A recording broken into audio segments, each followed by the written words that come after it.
तो कोण म्हणतं बाप तात आहे, कोण म्हणतं बाप आगीन आहे. कधी केला का विचार त्या बापाचा? नाही केला. नाही कळला तुम्हाला बाप. तो आयुष्यात कोणाच्या लग्नाला गेला नाही, त्याला आयुष्यात कधी गोड धोड बाहेर काढलं नाही. अरे जर बाजाराला गेला असेल ना तरी तो पिशवीत टाकून मुलांसाठी काहीतरी घेऊन येणारा बाप आहे. माझा मुलगा कुठेतरी नोकरीला लागावा म्हणून एखाद्या अधिकाराच्या पायावर आपलं डोकं ठेवणारा बाप आहे.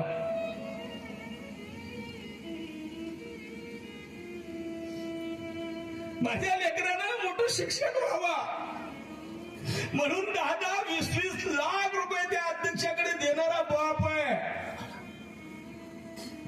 माझी किडनी विकल्या गेली तरी चालेल, फक्त माझं पोरग सुखात राहावं, माझा संसार सुखात राहावा, माझी पत्नी सुखात राहावी, माझी मुलगी सुखात राहावी, एवढी अपेक्षा फक्त त्या बापाला असते.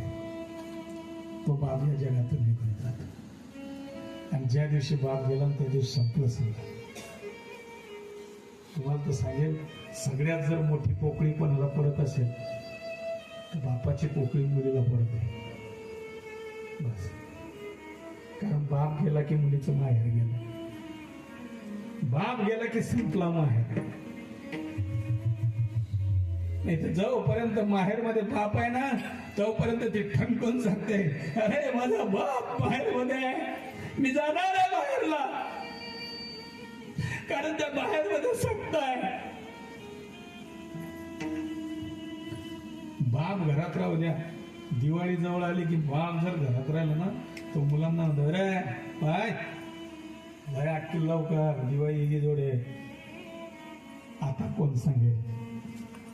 कोणाजवळ सुख दुःख सांगाल? कोणाच्या खांद्यावर मान ठेवाल?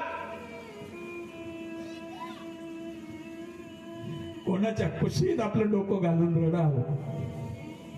रडण्याची जागा गेली, सुख दुःख सांगण्याची जागा गेली.